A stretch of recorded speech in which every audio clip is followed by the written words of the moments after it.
नाज़रीन, आज हम आपको मिल्लत की एक ऐसी होनहार बेटी से मिलाने जा रहे हैं जिसने न सिर्फ खुद अपना नाम रोशन किया है बल्कि मिल्लत का भी और मुल्क का भी नाम रोशन किया है।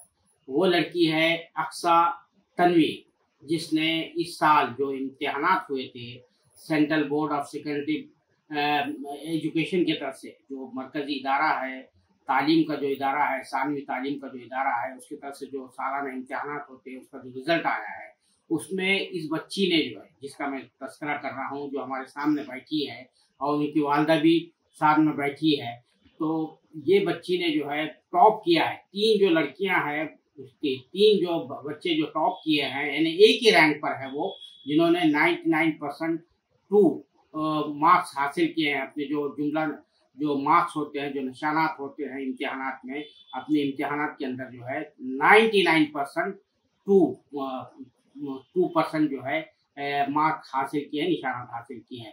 तो हम बात करते हैं, सबसे पहले तो हम अक्सा तनवीर बेटी को जो है मुबारकबाद देते हैं कि आपने एक बहुत अच्छा कारनामा अंजाम दिया। मिल्लत की बेटियों के लिए जो है आपने एक जो है राह अमल जो है सामने छोड़ी, उनको एक मोटिवेशन जो दिया है। तो आप ये बताइए कि ये इम्तिहान में जो आपने कामयाबी हासिल की, तो ज़ाहिर बात है काफ़ी मेहनत की होगी, तो इसका क्रेडिट किसको जाता है? किस तरह से आपने ये अचीवमेंट हासिल किया? देखिए, सबसे पहले तो अल्लाह का ही शुक्र है इसमें। उसके अलावा पेरेंट्स हैं, टीचर्स हैं, उनका ही इसमें सबसे बड़ा योगदान है। और उन्होंने मतलब एक सपोर्ट सिस्टम रहे वो इस टाइम पर।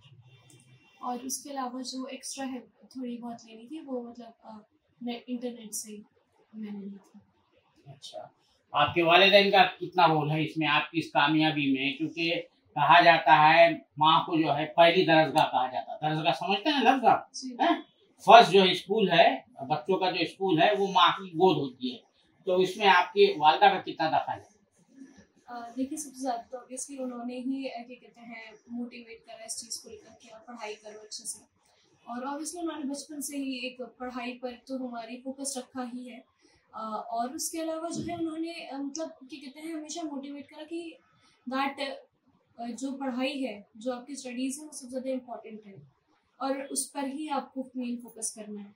तो वही सबसे बड़ी चीज़ है। और उन्होंने ऑब्वियसली चाहे वो स्कूल के मामले में मेरे फादर ने या फिर मेरी मदर ने अच्छे स्कूल में ही पढ़ाया शुरू से ही, और इस चीज़ में उन्होंने कभी कॉम्प्रोमाइज़ नहीं करा। अच्छा, ये कहा जाता है कि माहौल जो है वो बड़ा जो है एक अहम फैक्टर होता है ना? तो आपको इस तरह का एक इन्वायरमेंट, एक माहौल मिला कि जहाँ से आपको तालीम की तरफ जो है रग़बत हुई, शौक़, दिलचस्पी पैदा हुई कि मुझे तालीम हासिल करना चाहिए। और आजकल का जो माहौल है, जिस तरह से मुस्लिम लड़कियों को जो हिजाब के तहत जो है जाना चाहती है, हिजाब ओढ़कर जो है इस्लामी अहकाम को फॉलो करते हुए जो है जो करना चाहती है, तो आपको कहीं ना कहीं कुछ झिझक या कोई जो है क्या कहेंगे उसको, एक इस तरह से एक होता फील होता है कि भाई मुझे लोग क्या कहेंगे, किस तरह से कहेंगे, कहीं ऐसा कहीं लम्हा आया आपको? नहीं, अल्हम्दुलिल्लाह मैंने कभी ऐसा कुछ ना ही मैंने फेस करा और ना ही अब अल्हम्दुलिल्लाह कभी इस चीज़ की कोई प्रॉब्लम फेस नहीं करी। और चाहे फिर वो टीचर्स हैं स्कूल में, सब ने ऑब्वियसली पढ़ाई पर ही अपना बेसिकली फोकस रखा कि कैसे हमें मतलब आगे बढ़ाना है। मेरी पूरी क्लास में मुझे ऑब्वियसली टीचर्स थे, पेरेंट्स थे, और मतलब इस चीज़ को लेकर मैंने कभी कुछ फेस नहीं करा। अच्छा, आपका स्टडी का क्या तरीक़ाकार क्या था? आपने कि 2 सब्जेक्ट में जो है, कौन से 2 सब्जेक्ट में 100 मार्क हासिल किए और बाकी सब्जेक्ट में जो है कौन से आपके सब्जेक्ट थे पहले बताएं। और आपका स्टडी का तरीक़ाकार क्या था, क्या मेथड था जो आपने अडॉप्ट किया, जिससे दूसरों को भी जो है एक क्या कह सकते हैं उसको, एक सबक मिल सकता है या एक राह मिल सकती है? देखिए, पढ़ने का मेन जो वो था वो 2 से 3 घंटे पर ज़्यादा हो जाता था, ठीक है? तो उसमें 2 से 3 घंटे, लेकिन ये मिनिमम था, इससे कम नहीं।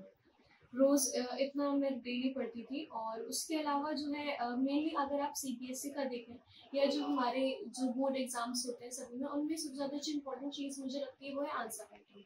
अगर और स्पेशली जब आप ह्यूमैनिटीज़ से बिलोंग करते हैं तो अगर आप उस पर अपना फोकस करोगे ना, मतलब आपको अपनी आंसर राइटिंग पर सबसे पहले इम्प्रूवमेंट करना है। वो भी कैसे कि आप पॉइंट्स में लिखें। मतलब मैंने देखा है कि बच्चे अक्सर स्टोरीज बना देते हैं, बट नहीं, आपको पॉइंटर्स में ही लिखना है जब आप ह्यूमैनिटीज में आंसर्स लिखेंगे। और जो है आपको जो है कि कहते हैं अपने एक, जिसे कहते हैं ना, राइटिंग स्टाइल को थोड़ा सा अलग रखना पड़ेगा, तभी तो लाइक एक एग्जामिनर आपसे इम्प्रेस हो सकता है एग्जाम में। और उसके अलावा मेरे पॉलिटिकल साइंस में 100 आए हैं और ज्योग्राफी में 100 आए हैं मेरे मार्क्स। अच्छा जी। तो आपने पॉलिटिकल साइंस पढ़ी है ना। आजकल जो है जिस तरह का माहौल बना हुआ है वो उसमें तब्दीलियाँ की गई है, जो निसाब है आपका जो है उसको बहुत ही ज़्यादा डिस्टॉर्ट किया गया है। तो कहाँ कहाँ आपको कहीं ना कहीं चीज़ खटक रही होगी, बहुत सी चीज़ें निकाल दी गई है, जैसा मुस्लिम हिस्ट्री निकाल दी गई है, बहुत सी चीज़ें निकाल दी गई है, बहुत सी चीज़ों को एक कलर दिया गया है, कहीं ना कहीं आपको खटक रहा था। तो ऐसा महसूस किया आपने, कोई ऐसी चीज़ें आई आपको पढ़ने के दौरान? मैं देखिए खटक नहीं रहा था, अगर मैं सच बताऊँ तो सिर्फ 11th-12th की पढ़ाई नहीं होती, उससे पहले भी बहुत कुछ पढ़ाया जाता है। फॉर एग्जाम्पल अगर आप मुगल हिस्ट्री की बात करें तो 8th में 7th में हमने वही सब कुछ पढ़ा है, मुगल हिस्ट्री पढ़ी है। तो और इवन 11 जो 12th में भी जो सिलेबस रिमूव हुआ है वो मेनली जो है आपका जो मुगल हिस्ट्री है, history for example in the sense कि जो उनकी लाइफ हिस्ट्रीज हम कह सकते हैं वो रिमूव हुई है। जो उनका एडमिनिस्ट्रेशन था वो रिमूव नहीं करा गया, जो चैप्टर उनके एडमिनिस्ट्रेशन पर था, उनके रेवेन्यू सिस्टम में था, रेवेन्यू सिस्टम पर था, वो नहीं रिमूव हुआ है। तो और उसके अलावा CUT में हमें पढ़ना पड़ता है, लेकिन वो तब भी क्योंकि वो जो पुराना सिलेबस था हमारा वही कंसिडर होता है, तो ऑब्वियसली कोई खटकने वाला फिर कोई पॉइंट नहीं आता। और दूसरी बात ये कि जो है I think education and politics should be kept like अब एक दूसरे से दूर रखना चाहिए। अगर आप लाइक सपोजली आप किसी पॉलिटिकल पार्टी को बिलोंग कर सकते हैं, लेकिन आपको जो अपना एक एजुकेशन की तरफ जो एक लाइक जो फैक्ट्स हैं उनका जो डिस्टॉर्शन है, आपको लाइक सिर्फ अपने एक पॉलिटिकल फायदे के लिए या फिर कोई पॉलिटिकल गेन के लिए, मुझे ऐसा लगता है वो करना गलत है। और उसके अलावा देखिए अगर सरकार आएंगी जाएंगी तो सब अपने अपने एक सब चाहते हैं कि हम एक अपने लाइक अपने एक्सपेक्ट की तरफ उसको जो है अपने पॉलिटिकल फायदे के लिए अक्सर सरकारें इसको यूज करती हैं, चाहे वो कोई सी भी हो। तो हमें हमें obviously we the citizens have to take this step कि हम लाइक इस चीज़ का ध्यान रखें कि जो हमारी एजुकेशन है उस पर जो है पॉलिटिक्स का कोई असर ना पड़े। अच्छा, आपने 12th कर लिया, अब आगे के क्या मंसूबे हैं आपके, क्या बनना चाहती हैं, क्या करना चाहती हैं ज़िंदगी में जो है? और ज़िंदगी जो है ज़ाहिर बात है जानवर की ज़िंदगी और इंसान की ज़िंदगी में फ़र्क है। अल्लाह ताला ने हर इंसान को जो है एक मकसद के तहत पैदा किया है, जानवर का कोई ज़िंदगी का मकसद नहीं होता है। तो कुछ है आपके पास एम्स है इससे सवाल है? एम देखिए, सबसे पहले एम तो आपका एक अच्छा एम जो क्या कहते हैं रखना पसंद है, वो जो आप कहते हैं ना एक गोल ऑफ द लाइफ आपको नहीं भूलना है कि हमें लाइक अपने कल्चर को भी साथ में लेके चलना है, ठीक है, वो नहीं भूलना आपको, ठीक है। और दूसरा ये है कि रही बात आपकी दुनियावी तालीम की और लाइक जो आपकी एजुकेशन है वो ऑब्वियसली फोरमोस्ट थिंग है, इसको आपको अपनी टॉप प्रायोरिटी देनी है। तो रही बात इस चीज़ की, तो ऑब्वियसली आपको दोनों को साथ में लेके चलना पड़ेगा। I think you don't have to be like कि आप एक पे दे रहे हो एम्फेसिस और दूसरे पे नहीं दे रहे हो, दोनों को साथ साथ एम्फेसिस दोगे आप तो इंशाल्लाह कामयाबी भी मिलेगी आपको। तो आगे का क्या इरादा है आपका? मेरा सिविल सर्विसेज में इंटरेस्ट है मेरा, स्पेशली मुझसे ज़्यादा इंटरेस्ट मेरे लाइक रिलेटिव्स को है, मतलब मेरी मदर को है, ऑब्वियसली मेरे मामू है या मेरे कजन्स हैं, उनको ज़्यादा इंटरेस्ट है कि you should go for civil services. तो आप जानते हैं सिविल सर्विसेज में जो है 5 लाख बच्चे बैठते हैं और 1000 ही बच्चे जो है कभी 1000 का निकलता है। तो आप लगाइए कि कितनी मेहनत करना पड़ती है वहाँ पर, उस मेहनत के लिए तैयार हैं आप? देखिए मेहनत के लिए तो ऑब्वियसली हमेशा से ही खैर आदत है तैयार रहने की। दूसरी बात ये है कि मुझे पहले था कि मुझे PhD करनी है किसी भी सब्जेक्ट में, बट मेरे मामले में मुझे कहा कि that you should do PhD but in 3 years। तो वो 3 सालों में PhD, तो आई वाज लाइक कैसे हो सकती है? तो उन्होंने कहा कि 3 सालों में 3 सब्जेक्ट तुम्हें मास्टर करने हैं, क्योंकि ऑब्वियसली प्रीलिम्स में आपके 3 सब्जेक्ट्स आते हैं। तो देखिए मेन इंटरेस्ट जो है वो पढ़ने में, पढ़ाई करने में। अब वो चाहे फिर मुझे PhD के थ्रू करने के लिए मिल जाए या फिर UPSC के लिए करने के लिए मिल जाए, तो मुझे ऐसा नहीं लगता कि हाँ बहुत मेहनत हाँ ऑब्वियसली करनी पड़ेगी, बट मेन इज़ लाइक कि पढ़ने में इंटरेस्ट आता है तो वो कैसे भी आ सकता है।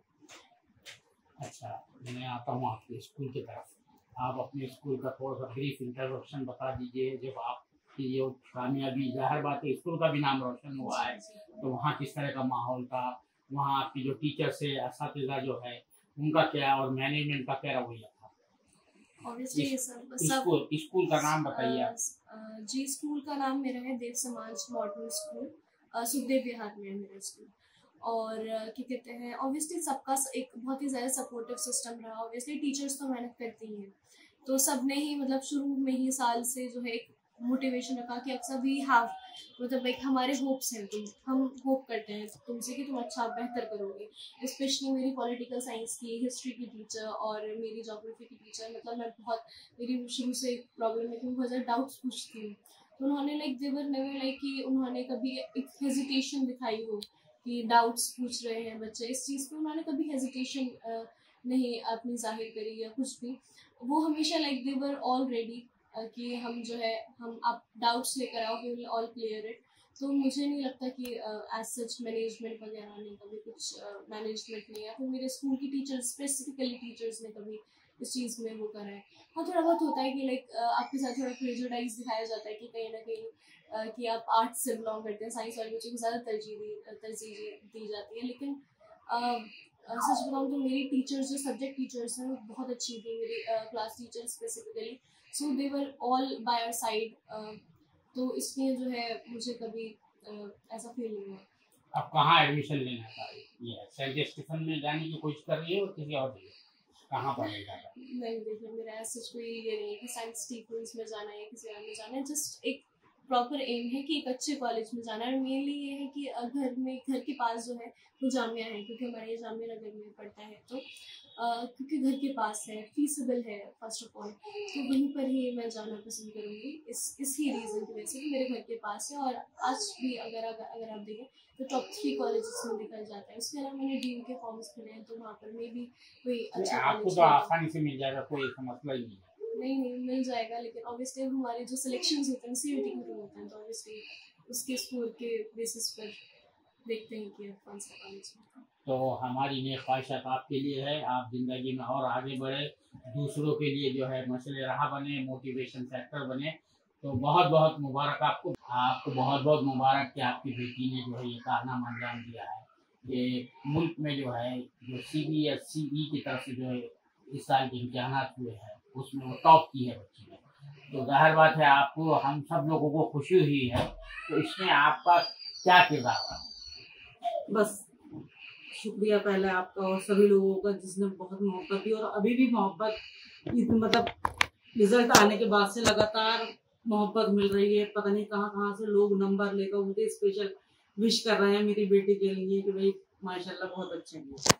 और किरदार के लिए जब आपको बच्चे के अंदर एबिलिटी नजर आती है तो आप फिर खुद उसे एक चांस दे दें कि बेटा आप अच्छा कर सकते हैं। मैंने अपनी बेटी को कभी भी इस चीज के लिए मतलब निगेटिव नहीं जाने दिया कि आप कुछ नहीं कर सकते, कि बेटा आप करो। हर चीज को आप लाइफ में बहुत ज्यादा मतलब टेंशन के साथ ना लो, थोड़ा इजीली आप लोगे तो फिर आप उस चीज को जो है ज्यादा बेहतर कर सकते हो। बस मैंने जहां पर इसे मेरी जरूरत रही या जहां पर मैंने खुद देखा कि भाई इसे मेरी जरूरत है या ये नहीं उस चीज को कर पा रही है, तो मैंने पूरी कोशिश की कि मैं इसे अच्छा बेहतर एक माहौल दे सकूं, और अल्हम्दुलिल्लाह अल्लाह ने इज्जत।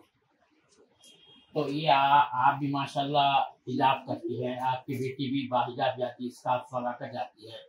आजकल जैसा आपने सुना था कर्नाटक में, वहाँ पर लड़कियों को अभी भी जो है परमिशन नहीं मिली है। तो यहाँ पर इस तरह की कोई परेशानी हुई आपको, जो जिस स्कूल में देव समाज स्कूल में पढ़ती है, कह रहे ना वो बच्ची जो है? नहीं, कभी आज तक कभी मतलब ये नर्सरी से मेरी बेटी का एडमिशन है वहाँ पर, और अब 12th करके वहाँ से माशाल्लाह निकली है। लेकिन कभी मुझे इस चीज का, या कोई भी पेरेंट्स वहाँ पर आते हैं, मतलब हिजाब भी काफी औरतें इस चीज को होती हैं, लेकिन कभी वहाँ पर इस चीज का, मैंने आज 14 साल मेरी बेटी को हो गए स्कूल में, लेकिन मैंने कभी इस किस्म का माहौल नहीं देखा कि भाई आपको दूसरी नजर से देखा जा रहा है या टोका जा रहा है या कुछ। बहुत सही अच्छा माहौल उन लोगों ने अपने बच्चों को दिया है और आज भी दे रहा है। अच्छा, ये जो है आपकी बेटी जो है टॉप करती है, लेकिन जो है यहाँ का जो एक नेशनल मीडिया है, उन लोगों ने आपसे कोई कांटेक्ट किया नहीं किया? नहीं, हमसे कोई ऐसा कांटेक्ट नहीं किया कि भाई आपकी, बल्कि हमने खुद कांटेक्ट करने की कोशिश की तो उन्होंने कोई ऐसा रेस्पॉन्स हमें दिया नहीं। तो वो दूसरे जो टॉपर है उनको दिया? जी, उन्हें फौरन पहले दिन से उन्होंने इस चीज का मतलब रेस्पॉन्स दिया। हालांकि मेरी बेटी का भी बिल्कुल सेम स्कोर था, लेकिन और ये भी नहीं डिस्टेंस बहुत ज्यादा हो, नोएडा और दिल्ली का डिस्टेंस तो इतना ज्यादा नहीं, लेकिन वो नहीं मिल पाया जो मेरी बेटी डिजर्व करती थी। तो स्कूल वालों ने कुछ इस सिलसिले में कोशिश की बच्ची के स्कूल? हाँ, उन्होंने कहा तो फिर मतलब उनके भी कोई ऐसा पॉजिटिव उन्हें रिजल्ट नहीं मिल पाया इस चीज के लिए। अब इतना ही कर सकते हैं बस। अच्छा, तब आप बेटी को क्या देखना चाहती है अपने मुस्तकबिल की जिंदगी में, क्या बनते हुए देखना चाहती है, आपकी क्या ख्वाहिश है? बस मैं बेटी को पहले तो सबसे अच्छा इंसान और एक मुसलमान बच्ची के उसमें देखे, दुनिया और आखिरत दोनों चीजें। हम दुनिया में कुछ कमाने के लिए यहाँ पर आए हैं, ये तो देखो जिंदगी अल्लाह कामयाबी भी देता है और बस सब कुछ है, लेकिन असल जिंदगी वहीं की है। अब मेरी बेटी के लिए सिर्फ यही ख्वाहिशात है कि इंशाल्लाह यूपीएससी का भी मतलब यह है कि आप मिल्लत के लिए, आप एक देश के लिए कुछ कर सकें। इस देश ने आपको कुछ दिया है तो आप अपने, जो अल्लाह ने आपको काबिलियत बख्शी है, उससे आप अपने इस देश के, इस देशवासियों की मदद कर सकें। और बस मेरी बस ख्वाहिशात यही है, इंशाल्लाह अल्लाह बेहतर करने वाला। अच्छा, आप दूसरी माओं के लिए क्या पैगाम देंगी कि उनको अपनी औलाद को किस तरह से तरबियत देना चाहिए? और आपके कितने बच्चे हैं, ये बड़ी बच्ची है या कोई और भी? नहीं, मेरी फर्स्ट चाइल्ड है माशाल्लाह। इससे छोटे 2 बच्चे, एक बेटा है और एक बेटी है। और माशाल्लाह ये फर्स्ट चाइल्ड है। बच्चे अमूमन फर्स्ट चाइल्ड वैसे भी समझदार भी होते हैं, ओबीडिएंट भी होते हैं, मेरा अपना मानना है इस चीज का। माशाल्लाह बहुत अच्छी बच्ची है शुरू से ही। और फिर मैं दूसरी माओं को सिर्फ यही कहना चाहूंगी कि अपने बच्चों की बेशक सलाहियत होती है, लेकिन आउट ऑफ लिमिट अपने बच्चे की आप जो एक मतलब एक्टिविटीज होती हैं आप उस पर भी नजर रखें। ये नहीं कि आप आउट ऑफ लिमिट बच्चों को वक्त से पहले जो आप वसाइल दे देते हैं वो चीज कौम के लिए और मिल्लत के लिए ये चीज गलत साबित होती है। टाइम से अपने बच्चों के लुक आफ्टर भी रखें कि बच्चे आपके क्या कर रहे हैं, और फिर अगर वो कुछ करना चाहते हैं तो आप अपने बाउंडेशन उनको पर न थोप कर, जो बच्चे इजीली आपसे कुछ मांग रहे हैं कि भाई हमें इसमें कुछ करना है, तो आप उसके लिए स्पेस दीजिए। बहुत शुक्रिया सारा से बात करने के लिए। शुक्रिया। तो नाज़रीन, अभी हमने अक्सा तनवीर से भी बात की और उनकी वालदा से भी बात की। उनका यही जो है ज़िंदगी का मकसद है कि हम इंसान को अल्लाह ताला ने जिस मकसद के लिए पैदा किया है वो मकसद को हम हासिल करने की कोशिश करेंगे। और दूसरी बात ये बताई बच्ची ने कि वो जो है सिविल सर्विसेज की तरफ ज़्यादा जो है ख्वाहिशमंद है, चाहती है कि सिविल सर्विसेज में आए और उस आगे अपने तालीम का सिलसिला भी जारी रखना चाहती है। उनकी वालदा का भी यही कहना है कि जो पेरेंट्स जो है, आजकल के जो पेरेंट्स हैं, अपने बच्चों को उमूमन जो है कुछ ज़्यादा आज़ादी दे देते हैं, उसके नतीजे में जो है मसाइल पैदा होते हैं। वो जो है आज़ादी का एक दायरा रखे और उनकी सही तरबियत की तरफ तवज्जो दे, तो तभी उस सूरत में जो है इस तरह के रिज़ल्ट जो अक्सा तनवीर की शक्ल में आपके सामने है वो आप जो है ला सकते हैं।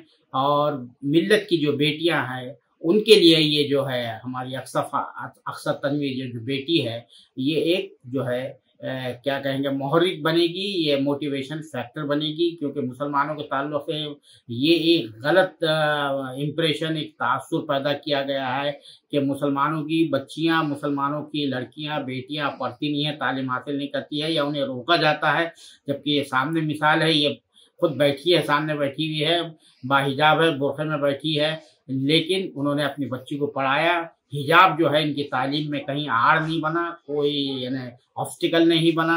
और ये बच्ची भी जो है बाहिजाब जाती है, जहाँ जिस स्कूल में जाती है, गैर मुस्लिम मैनेजमेंट के इदारे के स्कूल में जाती है, वहाँ पर भी कभी इसको बुरी नज़र से नहीं देखा गया, कभी गलत नज़र से देखा नहीं गया और उसके साथ अच्छा ट्रीटमेंट किया गया।